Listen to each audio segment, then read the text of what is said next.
You know, it's hard to get the ball out there for an appreciable amount of distance without making a good, complete weight shift. But what I've found is that a lot of golfers out there are missing a very key component of a good weight shift. And this includes both high and low handicap golfers. So right after this, let's talk about this missing key piece and how we're gonna fix it. Stay tuned.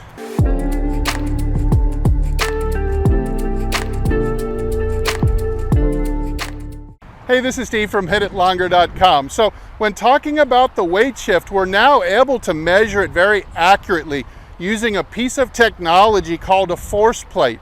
Now, you might have seen the ones you can use at home that you can buy. A laboratory grade force plate will be approximately the size of this golf mat. And what it can do is it can read where exactly your weight is, not just from foot to foot, but the amount of it and where in your foot it actually is. They've now tested hundreds of tour pros from all over the world, and they find one common aspect to their weight shift, and that is that they get their weight, a preponderance of their weight, over not only onto the left foot, but specifically onto the outside of the left foot and towards the heel. And so you'll see a big red where all in the heat map where all of the weight is, and you'll see almost no weight in the inside of the foot or in the toe, and very little in the right foot because it's all standing on the outside of the left foot, something like this. You might even see people overdoing it, like you might have seen the way Jordan Spieth moves his foot. He'll roll it over more and lift the toe up even higher like this. And I don't advocate doing this, but it certainly shows you, it's a good example of, an extreme example of how the average guy that you know on TV moves his weight and positions his feet at the end of a swing. Now, another interesting fact we found out when using force plates like this, and this makes it difficult to call out a percentage, like how do I want to finish? I want to finish, 90-10 or 80-20, whatever it is, because your weight to the earth actually fluctuates during a golf swing. You might get someone on tour at some point in their swing, right about here, they might actually weigh 150% of their body weight. So if they started at 200 pounds, the force plate might be reading 300 pounds. In other words, they're really sitting down into the ground and more than their actual body weight because their center of mass is moving up and down during a good golf swing. Now, the really long hitters out there in the long drive, they might actually net close to double their body weight, certainly well over 150%, nearly 200% of their body weight right about here into impact through their swing. So it's not a simple 80-20, 90-10. Remember that it's more of a variable during the golf swing that doesn't always equal up to 100%. Sometimes it's way more than 100%, and sometimes it's less than 100%. Now you're thinking, Steve, this is great info and all, but how am I going to fix this? Well, for some of you out there, it's going to be as simple as paying attention to this. I would ditch the big club and the big swings, and I'd go small club, small swings, and you can simply just pay attention and put your awareness down in your foot and make sure that you're finishing with your weight on the correct part of the foot.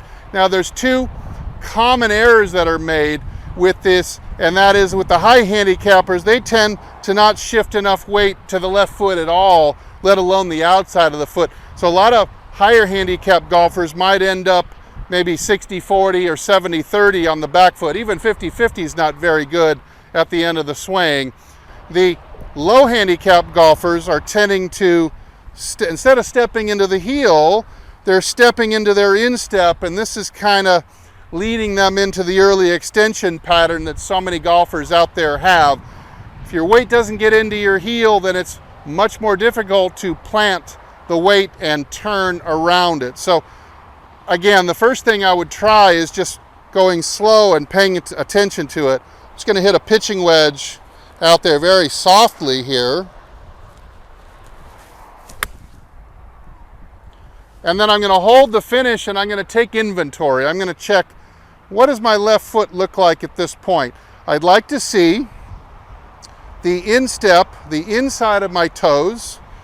I'd like to be able to stick a club in there like that. I'd also be able to stick a club in on the toe side too, like this. If I can slide a club or wedge a club under there, I know that I've got my weight on the outside of the heel. Now, if it's not that easy for you, if you're finding a struggle by just simply paying attention to it, you're still having a hard time with this, we've got to get two actions happening in a golf swing to ensure this foot is in position. So some of you can just reverse engineer it, no problem. Others will struggle until you do two things. Number one, at 50-50, my belt buckle and my belly button are midway between my feet. If we're going to get the weight to the outside of the foot, we've got to get the belt buckle to slide laterally 5, 6, even 7 inches to the front foot, depending on how wide your hips are. And you'll see as soon as I get the center of mass outside my ankle, my foot starts to automatically roll to the outside in order to preserve my balance. So I need to make a bigger lateral shift to the left. My head is staying in the center. Start pushing that weight, that pelvis over towards the target until you feel the foot rolling to the outside like that. That's where we want to get to. Now, that'll cover the inside-outside portion of it, but not the heel-toe portion. If we're going to get the weight to go into the heel and not the instep or the toe, we're going to have to keep the rump reasonably at home with its depth. So something like this, if I can keep my butt from coming off this line, if I come this way, my weight is going to tend to step into my instep. And I'm going to have a harder time producing that ground force that makes my club head move fast. But instead, I want to almost feel like I'm pushing that club backwards. So increasing the hip depth, that'll really ensure that the weight gets into the heel side of the foot. So those two actions of the pelvis are really what's necessary for you to really get your weight shift into the outside of the left heel like the guys you see on TV are all doing. And if you want to swing just like a tour pro, just start with one motion and copy it. Then move to the next one.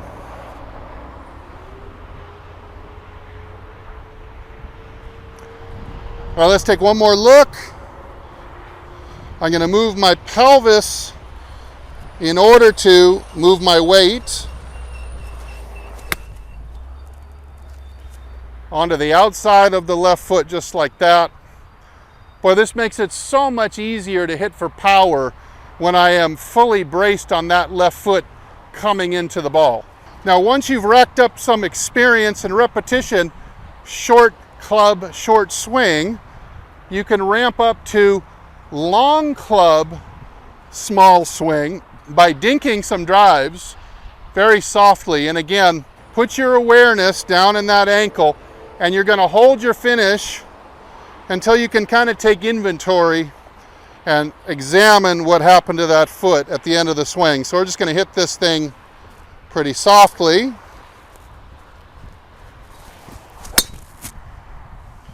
And again, we're just going to check where is my weight at the end of this swing. Without cheating, you can see I've done it right.